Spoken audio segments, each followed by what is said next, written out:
तेरे गीत आज गाना है, भव से निकल जाना है, प्रभु भक्ति में दिल लगाना है, भव से निकल जाना है, प्रभु भक्ति में दिल लगाना है, भव से निकल जाना है। तू ही मेरा जीवन है, तू ही मेरा दर्पण है, आज तेरे चरणों में दिल मेरा लगे। एक तुझे ही पूजा है, नाथ नहीं दूजा है, आज तेरी भक्ति में दिल मेरा लगे। प्रभु भक्ति की धुन लगाना है, भव से निकल जाना है, प्रभु तेरे गीत आज गाना है, भव से निकल जाना है। एक तुझे ही जाना है, एक तुझे ही माना है, आज तेरी महफिल में दिल मेरा लगे।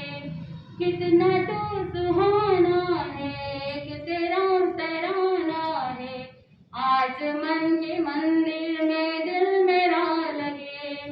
प्रभु तेरा साथ ही निभाना है, भव से निकल जाना है, प्रभु तेरे भक्ति के गाना है, भव से निकल जाना है।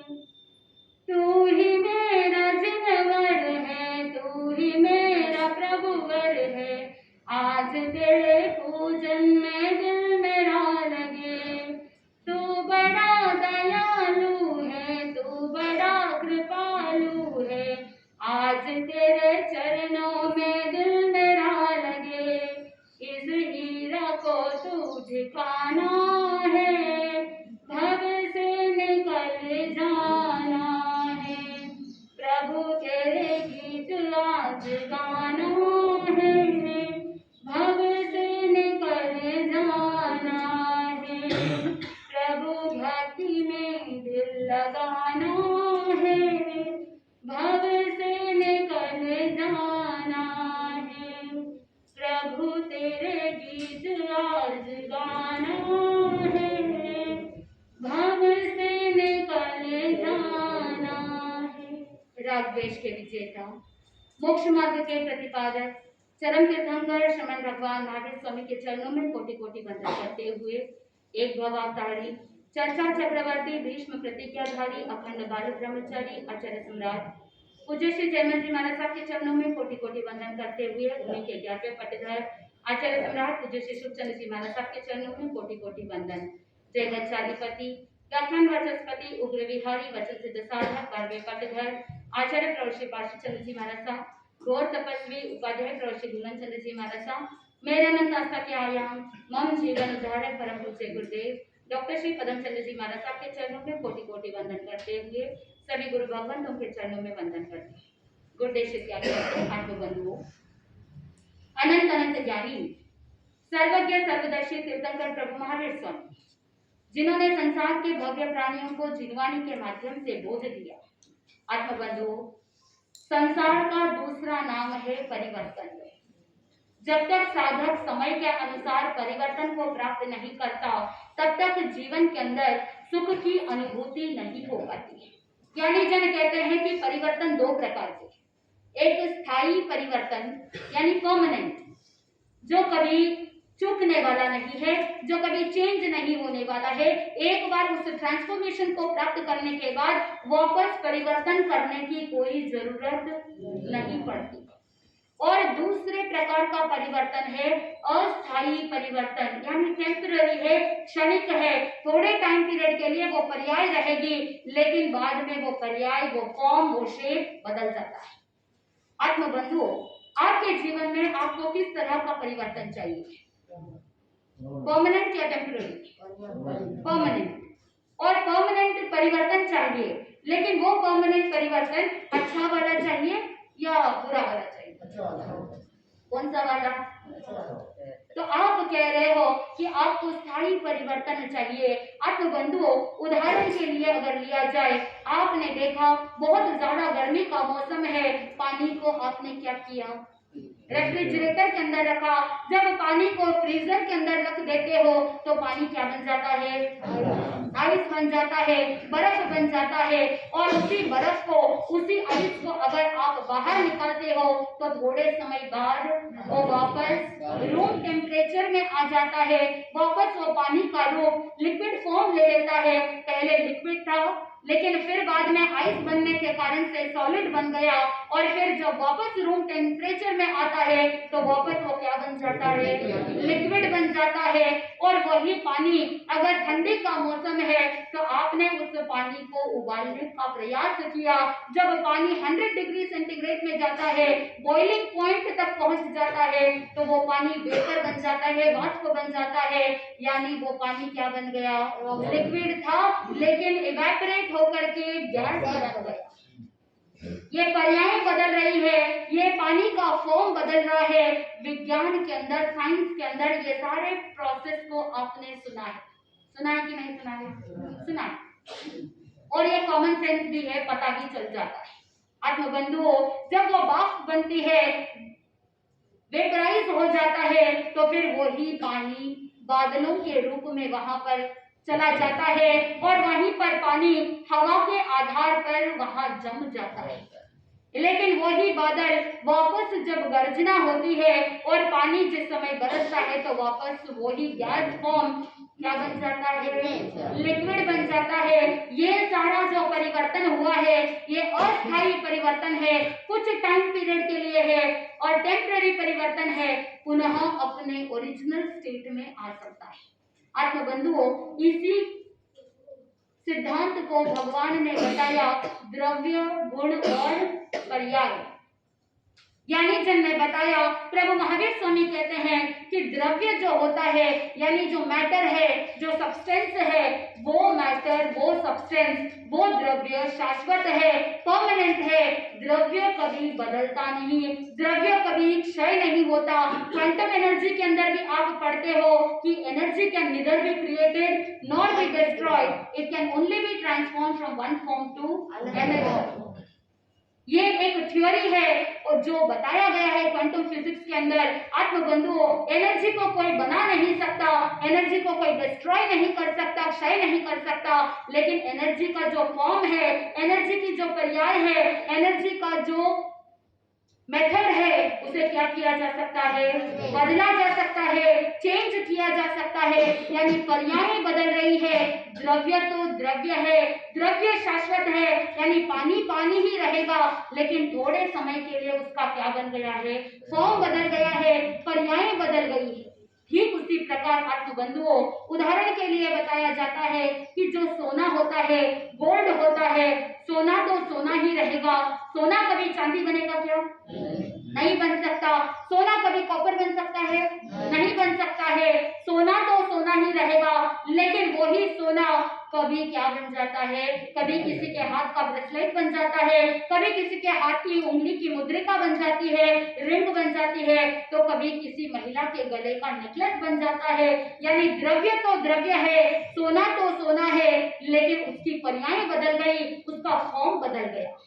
आत्मबंधुओं, चाहे कितना भी पर्याय बदल जाए, चाहे कितने भी फॉर्म बदल जाए, लेकिन उसके अंदर जो गुण होता है वो गुण कभी भी बदलता नहीं। जैसे पानी का गुण क्या है? पानी का गुण क्या है? पानी का गुण है शीतलता प्रदान करना, ठंडक प्रदान करना। आत्मबंधुओं, ये पानी का स्वभाव है जो ठंडक देता है, शीतलता प्रदान करता है। लेकिन आप तर्क कर सकते हो कि जिस समय पानी को गर्म किया जाता है, पानी को उबला जाता है, तो फिर वो ठंडक कैसे देगा? आत्मबंधुओं, कुछ समय के लिए वो सब्सटेंस, वो द्रव्य किसमें बदल गया है? विभाव दशा में चला गया है, प्रभाव दशा में गया है, लेकिन थोड़ी देर बाद में वो क्या बन जाता है? वापस जिस समय ठंडा हो जाता है तो वो पानी पुनः अपने स्वभाव में आ जाता है। है, लेकिन भले ही विभाव दशा में है, लेकिन गुण खत्म नहीं होता।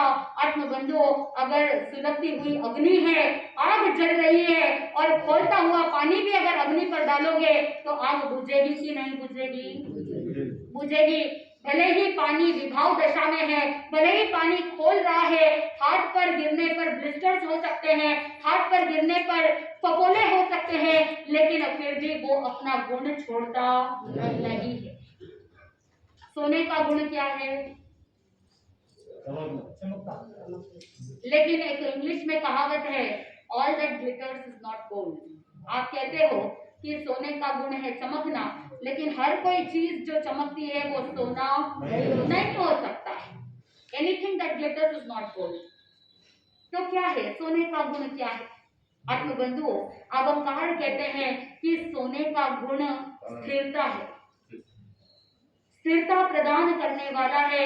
अगर कोई 24 कैरेट प्योर गोल्ड का एक बिस्किट लेता है और उसे नदी के अंदर डाल देता है, जिस स्थान में उस गोल्ड को डाला वो वहीं पर रहेगा, इधर उधर कहीं भी जाएगा नहीं। गोल्ड का वो गुण है कि वो स्थिरता प्रदान करता है, और वो सोना आपको संदेश देता है कि मोह के नींद में सोना नहीं। आत्मबंधुओं, द्रव्य गुण पर्याय बदलती रहती है, परिवर्तित हो जाती है, लेकिन वो स्थायी परिवर्तन नहीं है। आत्मबंधुओं, वो अस्थायी परिवर्तन है।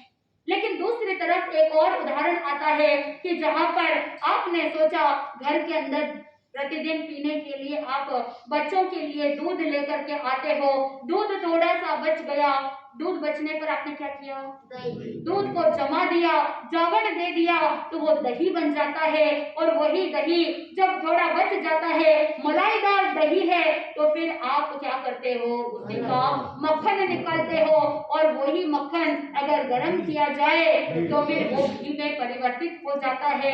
आत्मबंधुओं, यहाँ पर आप स्थायी परिवर्तन देख सकते हो, केमिकल प्रोसेस देख सकते हो, और ये रासायनिक परिवर्तन वापस रिवर्सिबल नहीं है, यानी इरिवर्सिबल है। इसे वापस ऐसा भी नहीं किया जा सकता कि अगर कोई कह दे कि घी से वापस क्या करो, मक्खन बना लो। जैसे पानी से आपने क्या किया था? आइस बनाया था, आइस से वापस पानी बनाया, तो ऐसा यहाँ पर संभव नहीं है। अगर कोई कह दे घी से वापस मक्खन बनाना है, मक्खन से वापस पीछे जाना है, क्या बनाना है? दही। और दही में से क्या निकालना है? दूध निकालना है, दूध तैयार करना है। क्या ये पॉसिबल है? नहीं है। तो ठीक उसी प्रकार ज्ञानी जन कहते हैं कि परिवर्तन दो प्रकार के हैं, एक अस्थायी परिवर्तन और दूसरा स्थायी परिवर्तन। आप चाहते हो कि आपके जीवन में स्थायी परिवर्तन हो, और जिस समय कोई मुमुक्षु की दीक्षा होती है, उस समय शगुन के तौर पर गुरु अपने शिष्य को कुछ चीजें देते हैं कि जहाँ पर दही दिया जाता है, कहते हैं कि जिस तरह से दही जमा हुआ है, ठीक वैसे ही तुम अपनी साधना में क्या करना?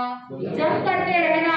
तुम ऐसे डावाडोल मत होना। वहां पर दही के साथ साथ मिश्री दी जाती है, और वो इसका प्रतीक है कि कहा जाता है कि जिस तरह से मिश्री के अंदर मिठास होती है, ठीक वैसे ही तुम्हारे वचनों के अंदर भी क्या रहे? मिठास रहे। और साथ में किशमिश दिया जाता है, और किशमिश का प्रतीक ये है कि जैसे किशमिश कोमल रहता है, ठीक वैसे ही संदेश दिया जाता है कि तुम भी अपने जीवन के अंदर अपने स्वभाव को क्या करना? मधुर रखना, अपने स्वभाव को कोमल रखना।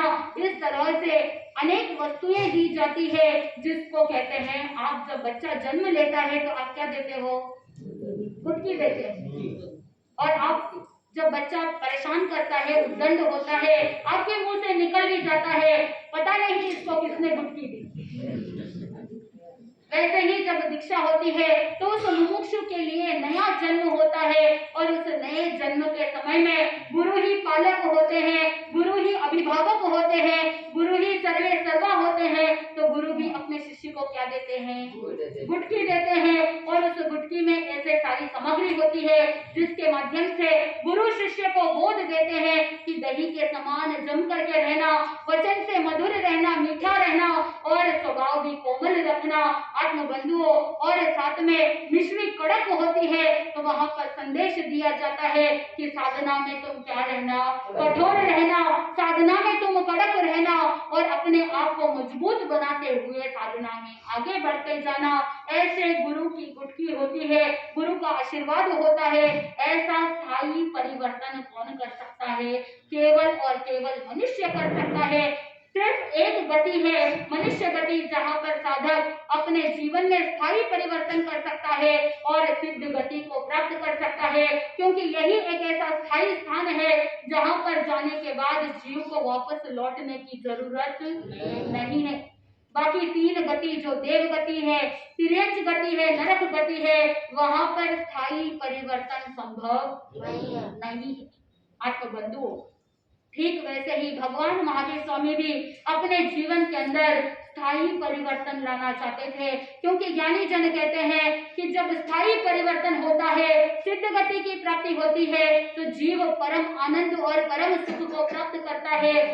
वो सुख ही क्या है? जहाँ पर दुख की छाव हो। आत्मबंधुओं, सुख सच में वो होता है कि जहाँ पर कहीं भी दुख की छाया नहीं हो। आत्मबंधुओं, जब कोई व्यक्ति पर्वत की चढ़ाई चढ़ता है, लेकिन उस चढ़ाई में गिरने की आशंका रहती है, गिरने की संभावना होती है, तो उस चढ़ाई को शिखर नहीं कहते, उसे कूप कहा जाता है, क्योंकि ऐसा कूप है, ऐसा कुआं है, ऐसी खाई है जहां पर क्या हो जाता है? व्यक्ति गिर जाता है। ठीक वैसे ही वो सुख नहीं जिसमें दुख की संभावना हो। आत्मबंधुओं, भगवान महावीर स्वामी कहते हैं कि जहां पर दुख की संभावना है, वो वास्तव के अंदर सुख नहीं, वो तो दुख का ही एक रूप है। तो आप स्वयं चिंतन कीजिए, आप जिसको सुख मान रहे हो, आप जिसको सुख की भ्रमणा समझ रहे हो, वास्तव के अंदर वो सुख नहीं है, वो दुख का ही एक रूप है, दुख का ही एक पर्याय है। आत्मबंधुओं, भगवान महावीर स्वामी इस समस्त संसार के परिभ्रमण के द्वारा जो दुख मिल रहा था जीव को, उस दुख को अंत करना चाहते थे। इसीलिए निरंतर 12.5 वर्ष तक साधना करते रहे। आत्मबंधुओं, आपने कल के प्रवचन में सुना है कि किस तरह से भगवान महावीर स्वामी 12वां चातुर्मास कहाँ करते हैं? चंपा नगरी में करते हैं। चातुर्मासिक तप किया और उसके बाद भगवान जैसे ही चातुर्मास पूर्ण होता है, तो वहां से विहार करके जंबिया गांव में पहुंचते हैं, जृंबक गांव पहुंचते हैं। तो इस जंबिया गांव के अंदर भी इंद्र आता है वंदना करने के लिए और प्रभु से हाथ जोड़ करके निवेदन करता है कि भगवान, अब आपके ज्यादा दिन शेष नहीं रहे, बस कुछ ही दिनों में आपको केवल ज्ञान, केवल दर्शन की प्राप्ति होने वाली है। ऐसे निवेदन करके वो अपने स्थान पर लौट जाता है। भगवान महावीर स्वामी जंबिया गांव से विहार करके चलते चलते मेढक गांव में पहुंच जाते हैं और उस मेढक गांव के अंदर चमरेंद्र आता है वंदना करने के लिए। आत्मबंधुओं, मेढक गांव से भगवान महावीर स्वामी ने विहार किया और विहार करके भगवान महावीर स्वामी छम्मानी गांव पहुंचते हैं और इस छम्मानी गांव के अंदर, गांव के बाहर उद्यान में भगवान महावीर स्वामी प्रतिमा को धारण करके ध्यानस्थ हो जाते हैं। आत्मबंधुओं, भगवान महावीर स्वामी का वो समय आ गया कि जहाँ पर पूर्व भव के पाप कर्म उदय के अंदर आ गए। पूर्व भव के अंदर जब त्रिषष्टि शला का पुरुष चरित्र के अंदर पढ़ते हैं, तो वहां पर बताया जाता है कि त्रिपृष्ठ वासुदेव के भव के अंदर भगवान महावीर स्वामी के जीव ने शैया पालक के कानों में उबलता हुआ गरम गरम शीशा डलवाया था। वो प्रसंग आपने सुना है कि किस तरह से त्रिपृष्ठ वासुदेव शैया पालक को आदेश देते हैं कि जब संगीत चल रहा होता है तो वो संगीत बहुत मधुर था, लेकिन साथ में उन्होंने ये भी कह दिया कि अगर मुझे नींद आ जाए तो क्या कर देना, इस संगीत को बंद करा देना। लेकिन शैया पालक मस्त हो रहा था संगीत सुनने में, संगीत सुनते सुनते इतना डूब गया कि जहाँ पर भूल गया कि राजा ने क्या आदेश दिया था। वो संगीत रात भर चलता रहा, पूरी रात व्यतीत हो गई, लेकिन संगीत चलता रहा। आत्मबंधुओं, जब सूर्य उदय हुआ, सूर्य की किरणें पड़ी तो उस समय श्री कृष्ण वासुदेव की आंखें खुली तो देखा कि अभी तक संगीत चल रहा है, और क्योंकि उसकी बात की अवहेलना हो गई और उसके आज्ञा का उल्लंघन हो गया तो वहां पर उसे गुस्सा आया और शैया पालक के कानों में गरम गरम शीशा डलवा दिया गया। जिन कानों से संगीत सुनने में व्यक्ति मदोन्मस्त हो गया था, उन्हीं कानों में क्या डलवाया? शीशा डलवाया और पाप कर लिया। वहां पर उसे मारणांतिक कष्ट उत्पन्न हो गया, उस शैया पालक की मृत्यु हो गई और वहां पर पाप तो किया ही किया लेकिन साथ में प्रसन्न हो रहा था। देखो, अगर किसी ने आज्ञा का उल्लंघन किया तो ऐसी दुर्दशा होगी। इस तरह से बार बार अहंकार के अंदर डूबते हुए वो श्री कृष्ण वासुदेव निकाचित कर्मों का बंद करता है, और भगवान महावीर स्वामी का जो जीव था उसने ये निकाचित कर्म बांध लिए। उस भाव में बांधे हुए कर्म अब उदय के अंदर आने वाले हैं। आत्मबंधुओं, शैया पालक का जो जीव था अनेकों भाव भ्रमण करते हुए मनुष्य का जन्म प्राप्त किया, लेकिन अभी उसी चम्मानी गांव के अंदर गोपालक के रूप में उस शैया पालक का जन्म हुआ था।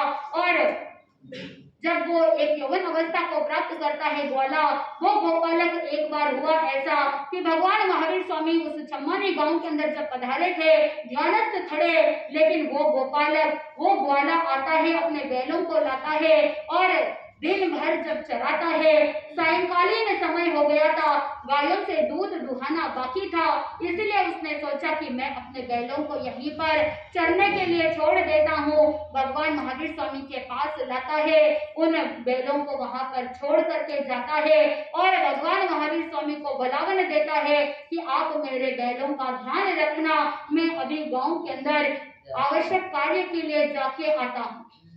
आत्मबंधुओं, भगवान महावीर स्वामी तो ध्यानस्थ खड़े थे, उनको तो किसी से कोई लेना देना नहीं। वो ग्वाला गांव के अंदर गया, दूध दुहाने के बाद वापस अपने बैलों को लेने के लिए लौटता है। वो बैल चरते चरते कुछ झाड़ियों के झुरमुट के अंदर छुप गई थी, तो ग्वाले को बैल नजर नहीं आए। उस समय महावीर स्वामी को पूछता है कि बताओ मेरे बैल कहाँ है? भगवान महावीर स्वामी तो ध्यानस्थ थे, मौन थे, उन्होंने कोई उत्तर नहीं दिया। अब क्योंकि ग्वाले को कोई उत्तर नहीं मिला तो वो क्रोध के अंदर लाल पीला हो गया। आत्मबंधुओं, पूर्व भव का वैर जागृत हो गया, पूर्व भव के पाप कर्म उदय के अंदर आए और क्रोध के कारण से वो ग्वाला उसके पास जो कांसे की शलाकाएं थी, कीले थी, उन कीलों को लेता है और भगवान महावीर स्वामी के दोनों कानों के अंदर कीले ठोक देता है। आत्मबंधुओं, भगवान महावीर स्वामी के कानों के अंदर जब कीले ठोकता है तो इस तरह से पत्थर लेकर के कानों में ठोकता है कि दोनों कीलों की जो दोनों नोक थी वो दोनों नोक जुड़ गई अंदर और दोनों एक दूसरे के साथ मिल गई। आत्मबंधुओं, आर पार दोनों कीलें जुड़ गई थी, भयंकर वेदना हो रही है और आत्मबंधुओं यहाँ पर दूसरे लोगों को पता नहीं चले, इसीलिए उसने क्या किया, कानों के छिद्र में से बाहर जो कील नजर आ रही थी उसे काट दिया और कान के लेवल पर एक मेक कर दिया। आत्मबंधुओं, ग्वाले का ये उपसर्ग उस समय भगवान महावीर स्वामी को बहुत महावेदना हुई, इतनी भयंकर वेदना हुई कि जहां पर उनके चेहरे पर एक पीड़ा नजर आ रही थी और वो ग्वाला वहां से चला जाता है।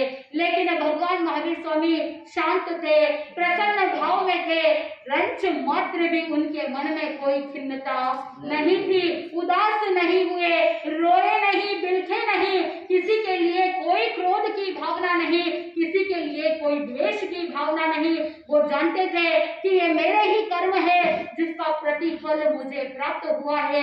किसी व्यक्ति को ब्लेम नहीं किया, किसी के ऊपर आरोप नहीं लगाया कि तेरे कारण से मेरे ये तकलीफ हुई है, किसी को दोष नहीं दिया। आप क्या करते हो, थोड़ी सी तकलीफ आती है कि दूसरों को ब्लेम करना चालू कर देते हो, दूसरों के ऊपर दोषारोपण करना चालू कर देते हो और दोषारोपण इतना ज्यादा कर देते हो कि मनमुटाव करते हुए साल भर व्यतीत हो जाता है लेकिन एक दूसरे से बातचीत भी नहीं करते, द्वेष भाव रखते हो। आत्म बंधुओं, द्वेष भाव रखना सरल है लेकिन जब कर्म उदय के अंदर आते हैं तो वो भोगना बहुत कठिन है। इसीलिए समय रहते चेत जाओ, कभी किसी जीव के प्रति कोई भी द्वेष भाव मत रखो, क्योंकि वैर रखना बहुत आसान है। एक बार के लिए आप गांठ बांध लोगे, लेकिन ज्ञानी जन कहते हैं कि ये जो वैर की गांठें होती है वो रेशम के धागे की गांठ के जैसी होती है। जितना ज्यादा सुलझाने की कोशिश करते हो उतने ही ज्यादा उलझते चले जाते हैं। इसीलिए उलझन और उलझे उससे पहले ही क्या कर दो, बात को सुलझा लो, ताकि कोई बांझे ही नहीं रहे, कोई मन मुटाव नहीं रहे, किसी बोलचाल बंद नहीं करनी पड़े। आत्म बंधुओं, भगवान महावीर स्वामी तो क्षमा के सागर थे, प्राणी मात्र के प्रति दया की भावना रखने वाले। वहां पर उस गोले के प्रति कोई खिन्नता नहीं, कोई द्वेष भाव नहीं, और भगवान महावीर स्वामी संभाव पूर्वक वहीं पर ध्यान को पूरा किया। और बाद में कालांतर के अंदर भगवान महावीर स्वामी छम्मानी गांव से विहार करते हैं और मध्यम पावा में पधार जाते हैं। आत्म बंधुओं, जब भगवान महावीर स्वामी मध्यम पावा जाते हैं तो पालना करने के लिए, भिक्षाचर्या के लिए सिद्धार्थ नाम के वणिक के यहाँ, व्यापारी के यहाँ जाते हैं। और वहां पर सिद्धार्थ जो होता है उसके मित्र जो खरक नाम का वैद्य था उसके साथ बातचीत कर रहे थे। जैसे ही सिद्धार्थ ने भगवान महावीर स्वामी को देखा, खड़े होकर के वंदना की और भाव विभोर होकर के उत्कृष्ट भक्ति भावना से आहार दान किया। और आत्म बंधुओं, दूसरी तरफ जो खरक वैद्य था वो धनवंतरी वैद्य था, यानी किसी के मुख आकृति को देख करके ही उसे पता चल जाता है कि किसमें क्या प्रॉब्लम है, किसमें क्या वेदना है, ये वो पता लगा सकता था। वो खरक वैद्य भगवान महावीर स्वामी की भव्य आकृति को देखता रहा, निहारता रहा, और देखते देखते उसका जो नजर थी उसकी नजर पड़ी भगवान महावीर स्वामी के मुखारविंद पर। उसने देखा कि प्रभु के मुखारविंद पर पीड़ा की झाई दिखाई दे रही है। और वहां पर भगवान महावीर स्वामी ने आहार ग्रहण करने के पहले सिद्धार्थ को कहते हैं कि देखो, ये जो महामुनीश्वर है इनके चेहरे पर साफ साफ नजर आ रहा है कि इनके शरीर में कोई ना कोई शूल कहीं पर है, कहीं कोई शल्य है, क्योंकि इनके चेहरे पर स्पष्ट दिखाई दे रहा है कि इनको कोई बहुत ज्यादा पीड़ा है।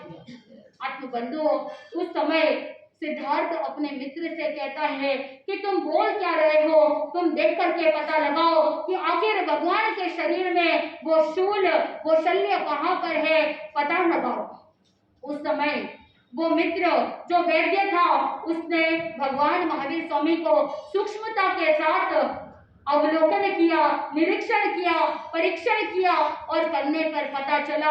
और वो कहने लगता है किसी नीच मनुष्य ने भगवान महावीर स्वामी के कानों में कीलें ठोक दी है। और उस समय भगवान महावीर स्वामी कुछ नहीं कहते, भगवान महावीर स्वामी वहां से पालना करने के पश्चात चले जाते हैं। आत्मबंधुओं, इधर सिद्धार्थ बड़ा व्यथित हो जाता है, बहुत दुखी हो जाता है, और अपने मित्र से कहता है कि देखो, भगवान महावीर स्वामी के लिए वो कौन ऐसा नीच मनुष्य है कि इतनी पीड़ा दे रहा है। वो वैद्य जो खरक नाम का वैद्य था वो भी अपने मन के भाव प्रकट करता है कि वो वास्तव के अंदर मनुष्य था या कोई दानव, कोई राक्षस था जिसने ऐसे महामुनीश्वर, ऐसे महात्मा के कानों में कीलें ठोक दी।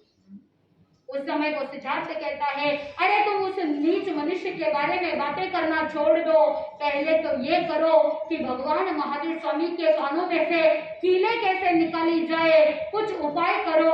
तुम तो वैद्य हो ना, तुम कुछ ना कुछ उपाय अवश्य करो। जब तक तुम उनके कानों से कीलें नहीं निकालोगे, जब तक उनकी वेदना शांत नहीं होगी, तब तक मेरे हृदय का शूल मिटेगा नहीं। मेरी हृदय के अंदर जो अशांति हुई है वो अशांति दूर नहीं होगी। इसीलिए पहले क्या करो, भगवान के कानों में से कीलें निकाल दो। जिस समय उनकी वेदना शांत हो जाएगी, जिस समय उनको शांति मिलेगी, तो मुझे भी क्या मिलेगी, शांति मिलेगी। आत्मबंधुओं, उस समय को खरक वैद्य कहता है कि भगवान महावीर स्वामी जो बहुत बड़े महात्मा है, वो तो वास्तव के अंदर बहुत ही ज्यादा महान है, क्योंकि उनका जो शरीर है वो वज्र के समान महान शक्तिशाली है। किसी मनुष्य के अंदर इतनी शक्ति नहीं जो इनके शरीर के ऊपर कोई ऐसा अत्याचार कर सके। लेकिन ये तो महात्मा है, इन्होंने अपनी इच्छा से चाह करके उस भयानक अत्याचार को सहन किया। और तो और हमने तो इनको पकड़ करके निरीक्षण किया, परीक्षण किया, लेकिन परीक्षा करने के बाद भी उन्होंने ये तक नहीं पूछा कि क्या ये मेरे शूल निकल जाएंगे, मेरे कानों में जो कीलें ठोकी गई है क्या ये निकल जाएंगे, क्या तुम इसे निकाल सकते हो, क्या मेरे कष्ट समाप्त हो जाएंगे। ये तक भी भगवान ने नहीं पूछा। ये तो शरीर से कोई अपेक्षा नहीं रखते, लगता है कि ये तो शरीर से निरपेक्ष हो गए हैं, ये आत्मनिष्ठ है, इनको सिर्फ अपने आत्म भाव से संबंध है, इनको शरीर से कोई लेना देना नहीं है। ये तो अपनी आत्मा को आगे बढ़ाने के अंदर तल्लीन है, इसीलिए इन्होंने इसका कोई निवारण करने का भी कुछ भी नहीं सोचा।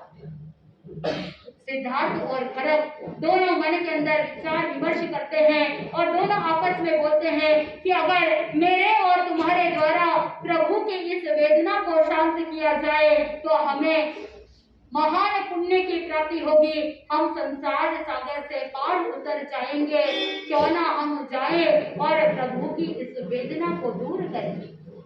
जब सिद्धार्थ और खरक वैद्य आगे बढ़ते हैं, तेल, पात्र, औषधि और जो भी सहायक सामग्री थी उन सभी सामग्रियों को साथ में लिया और भगवान महावीर स्वामी के देखते देखते उद्यान तक पहुंच जाते हैं। उद्यान में देखा कि भगवान तो ध्यानस्थ खड़े हैं। जैसे ही भगवान को देखा, वहां पर उस कीले को निकाले उससे पहले उन्होंने भगवान महावीर स्वामी के शरीर को तेल से खूब मर्दन किया, मालिश की, ताकि उनके शरीर के जो जॉइंट्स थे, सादे थी, वो ढीली पड़ जाए। आत्मबंधुओं, उसके बाद दोनों ने संदासी ली, पकड़ ली और उससे दोनों कीलों को दोनों सिरों से पकड़ करके एक साथ दोनों कीलों को खींच करके बाहर निकाला। जैसे ही दोनों कीलें निकाली तो रक्त के साथ साथ दोनों कीलें बाहर निकल गई। भगवान महावीर स्वामी को बहुत वेदना हुई, महावेदना हुई, लेकिन फिर भी वो बहुत शांत थे।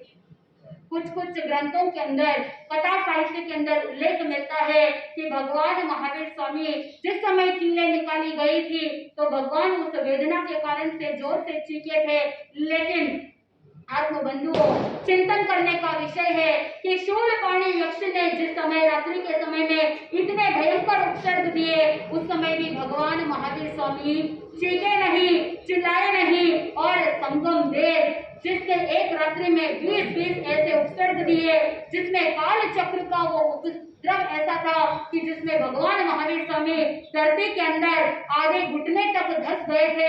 ऐसी महावेदना होने के बावजूद चीखे नहीं, चिल्लाए नहीं। तो यहाँ पर सोचने का विषय है, क्या भगवान महावीर स्वामी जब कीले निकाल रहे थे उस समय चीखे होंगे?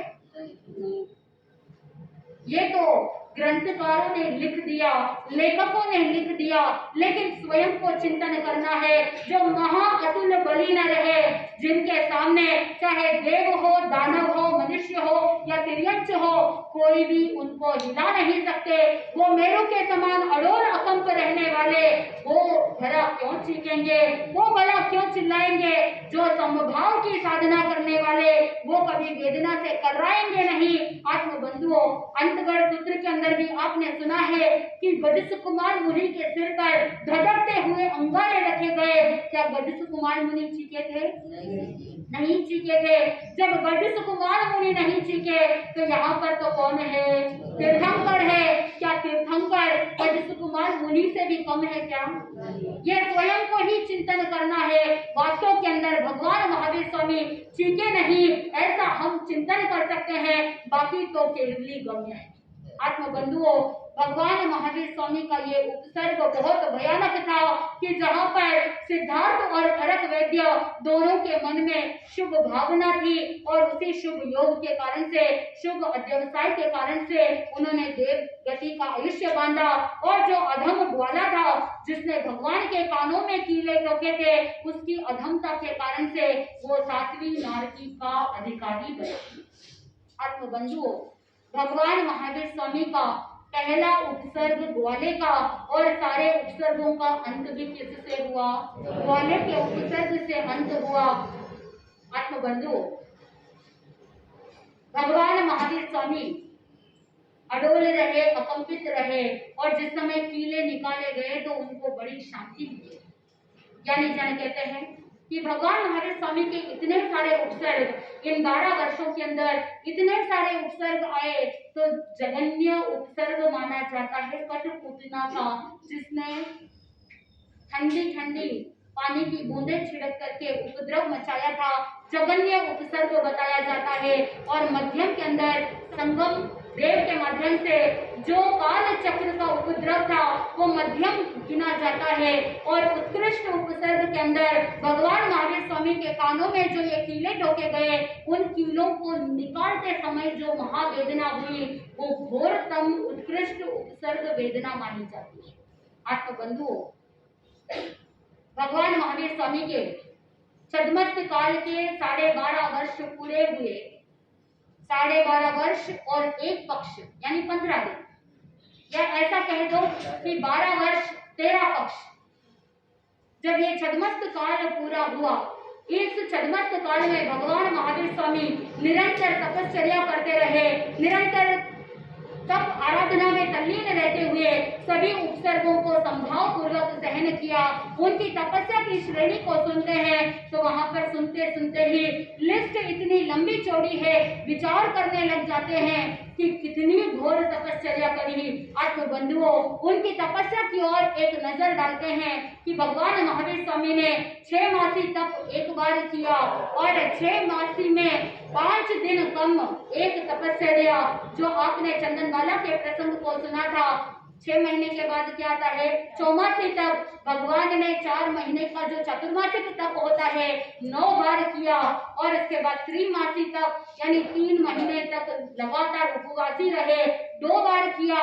और इसके बाद 2.5 मासी तप जो है वो भी कितनी बार किया? 2 बार किया। और भगवान महावीर स्वामी द्विमास खमन कहते हैं, यानी द्विमासिक तप जो होता है वो 6 बार किया और 1.5 मासी तप यानी 1.5 महीने तक उपवासी रहे, वो भी उन्होंने कितनी बार किया? 2 बार किया। और भगवान महावीर स्वामी ने मास खमन किए, 12 मास खमन किए। आत्मबंधुओं, 12 मास खमन भगवान महावीर स्वामी ने किए और उसके बाद 15 दिन की तपश्चर्या यानी अर्ध पक्ष मासिक कहा जाता है। अर्ध पक्ष यानी कितने? 72, 15 दिन की उपवास की श्रृंखला 72 बार की है भगवान महावीर स्वामी ने। उसके बाद भद्र प्रतिमा 1 बार, महाभद्र प्रतिमा 1 बार और सर्वतोभद्र प्रतिमा 1 बार, यानी भद्र प्रतिमा 2 दिन की, महाभद्र प्रतिमा 4 दिन की और सर्वतोभद्र प्रतिमा 10 दिन की। ऐसे 16 दिन की तपस्या भगवान महावीर स्वामी ने की थी। आत्मबंधुओं, भगवान महावीर स्वामी ने अनेक तप किए और इन तपों की श्रृंखला के दौरान भगवान महावीर स्वामी ने बेले किए, छठ का पारणा किया, यानी छठ जो तपस्या होती है वो 229 बार किए, यानी 299 बेले किए उनके जीवन काल में। और तेले कितने किए? 12 तेले किए। और आत्मबंधुओं, ऐसे अनेक तपस्या करते हुए टोटल 349 दिन पारने के हुए।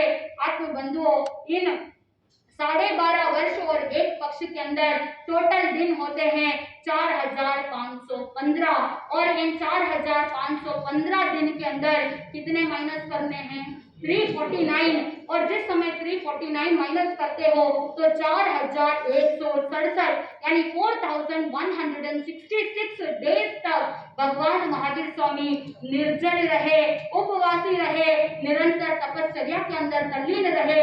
आत्म बंधुओं, भगवान महावीर स्वामी की ऐसी दीर्घ तपश्चर्या जब कर रहे थे, भगवान महावीर स्वामी का जीवन काल उपसर्गों से भरा हुआ था और जब अंतिम उपसर्ग पूरा हुआ, भगवान महावीर स्वामी मध्यम पागा से विहार करते हैं।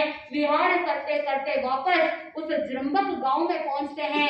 जंबिया गांव में पहुंचे भगवान महावीर स्वामी और वहां पर नगर के बाहर उद्यान के अंदर ध्यानस्थ खड़े हो जाते हैं। आत्म बंधुओं, वो जृंबक गांव के अंदर वो वातावरण ऐसा कि जहां पर गर्मी का दूसरा महीना चल रहा था, वैशाख शुक्ला दशमी का दिन था और उस समय भगवान महावीर स्वामी रिजु बालिका नदी के किनारे यानी उत्तर तट पर वहां पर एक श्यामक नाम के कौटुंबिक के खेत के अंदर भगवान महावीर स्वामी शाल वृक्ष के नीचे गोलजी का आसन में, जहां पर आत्म बंधुओं कहते हैं कि वो सुव्रत का दिन था और साथ में विजय नाम का मुहूर्त था और उस समय चंद्रमा के साथ उत्तर फाल्गुनी नक्षत्र का योग बन रहा था। ऐसे समय में भगवान महावीर स्वामी शुक्ल ध्यान की उत्कृष्टता की ओर पहुंचते हैं, शपथ श्रेणी की ओर आगे बढ़ते हैं और ऐसे उत्कृष्ट साधना ध्यान की उत्तर श्रेणी की ओर चढ़ते हुए भगवान महावीर स्वामी चार भांति कर्मों को क्षय कर देते हैं। ज्ञानावर्णीय, दर्शनावर्णीय, मोहनीय और अंतराय कर्मों को क्षय करते हुए भगवान महावीर स्वामी केवल ज्ञान और केवल दर्शन को प्राप्त कर लेते हैं।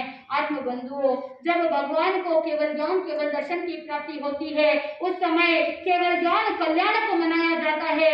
जब केवल ज्ञान प्राप्त होता है तो तीनों लोकों के अंदर प्रकाश होता है। तीनों लोक के सभी समस्त चारों गति के जीव उस क्षण के लिए सुख का, शांति का अनुभव करते हैं। आत्म बंधुओं, जब भगवान महावीर स्वामी को केवल ज्ञान प्राप्त हुआ, कहते हैं कि केवल ज्ञान प्राप्त होने के बाद एक मुहूर्त तक वहीं पर ठहरना होता है और उसी के अनुसार भगवान महावीर स्वामी एक मुहूर्त तक वहीं पर ठहरे रहे।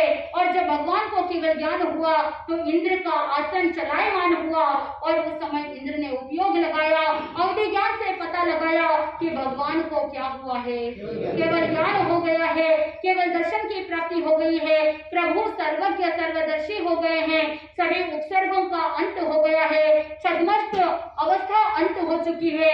अब प्रभु हस्तामलक वत पूरे लोक को देख सकते हैं, वर्तमान, भूत और भविष्य तीनों कालों को देख सकते हैं।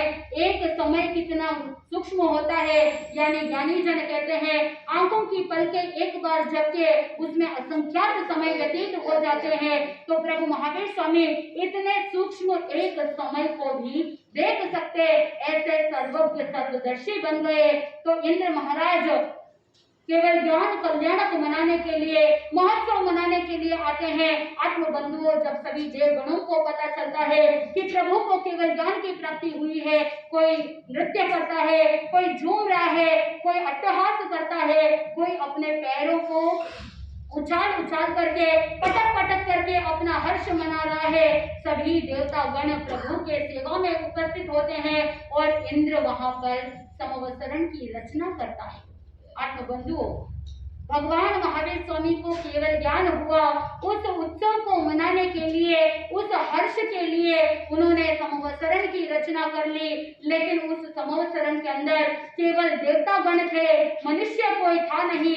आत्म बंधुओं, ज्ञानी जन कहते हैं कि तीर्थंकर भगवंतों के जो संवत्सरण होते हैं, प्रभु जब देशना फरमाते हैं तो उस समय कोई भी देशना खाली नहीं जाती।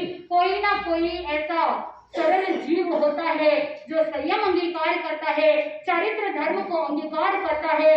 लेकिन भगवान महावीर स्वामी का ये प्रथम संवत्सरण जिसमें केवल देवता गण थे, वो चारित्र धर्म अंगीकार करने में समर्थ नहीं थे।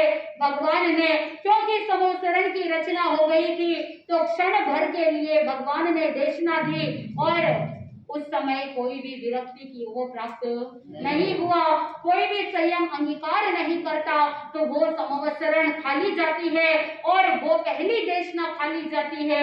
और जैन ग्रंथों के अंदर इसे आश्चर्य माना है। आत्मबंधुओं, 10 आश्चर्यों में से ये एक आश्चर्य है कि प्रभु की प्रथम देशना खाली गई। आत्मबंधुओं, केवल ज्ञान प्राप्त होने के बाद भगवान महावीर स्वामी किस तरह से आगे साधना काल के अंदर देशना फरमाते हैं, कैसे प्रभु अनेक जीवों को उद्धार करते हुए आगे बढ़ते हैं और प्रभु के टोटल 11 गणधर हुए और अनेकों अनेक जीव प्रभु का सानिध्य पा करके अपनी आत्मा का कल्याण करते हैं। इस पंचम आर्य में प्रभु तो नहीं है, तीर्थंकर भगवत तो नहीं है, लेकिन प्रभु के रिप्रेजेंटेटिव साधु साध्वी के रूप में आपको उपलब्ध है। आगम के रूप में आपके पास ग्रंथ है, आगम के रूप में आपको प्रभु की वाणी उपलब्ध है। तो उसी वाणी के अंदर ऐसा सामर्थ्य है कि आप अपने जीवन में स्थायी परिवर्तन ला सकते हैं। आप प्रभु की वाणी पर श्रद्धा रखें, प्रभु की वाणी पर आस्था रखें, ज्ञान ध्यान तप जप साधना के अंदर तल्लीन रहे, ताकि आप अपने जीवन में ऐसा परमानेंट परिवर्तन कर सको, जीवन के अंदर आत्मा में ऐसा ट्रांसफॉर्मेशन ला सको कि ये आत्मा एक दिन क्या बन जाए, परमात्मा बन जाए। तो केवल ज्ञान कल्याणक भगवान का पूरे लोक के अंदर सभी मनाते हैं, सभी सुख का अनुभव करते हैं। हम केवल भगवान के जीवन को सुन करके उनको जब वेदना होती है तो हमारे भीतर भी हमारी आत्मा कांप उठती है, और जब प्रभु को केवल ज्ञान प्राप्त होता है तो हमारा ये आत्मा भी रोमांचित हो जाता है, हमारी आत्मा में भी एक ललक उत्पन्न हो जाती है, हमारी आत्मा में भी एक तल्लीनता आ जाती है कि हम भी प्रयास करें, पुरुषार्थ करें, ताकि हम अपने कर्मों को क्षय कर सके, कर्मों की निर्जरा कर सके। और जो साधक अपने कर्मों को काटने में पुरुषार्थ करेगा, संयम में पराक्रम तोड़ेगा, वही वास्तव के अंदर उत्तरोत्तर आगे बढ़ते हुए अपने जीवन को सार्थक बनाएगा। तो आप अपने जीवन को सार्थक बनाइए, अपने जीवन में लक्ष्य रखिए, लक्ष्य बनाइए कि ये मनुष्य जन्म मिला है, ये नरतन मिला है और जैन कुल मिला है और साथ में जिनवाणी सुनने का अवसर मिला है, तो कुछ ना कुछ सत्कार्य तो करना ही है, क्योंकि देवता भी इन तीन के लिए तरसते हैं कि मनुष्य जन्म प्राप्त करना, उत्तम कुल मिलना, आर्य क्षेत्र प्राप्त होना। और इसीलिए जब देवता भी इसके लिए तरसते हैं तो आपको मिला है तो उसे वेस्ट मत कीजिए। जो साधक अपने दुर्लभता से इन सामग्रियों को प्राप्त कर चुका है उसका सदुपयोग करेंगे तो इस भव पर भव आनंद की प्राप्ति होगी। इसी मंगल भावना के साथ आनंद ही आनंद बोलिए श्री जैन धर्म की जय।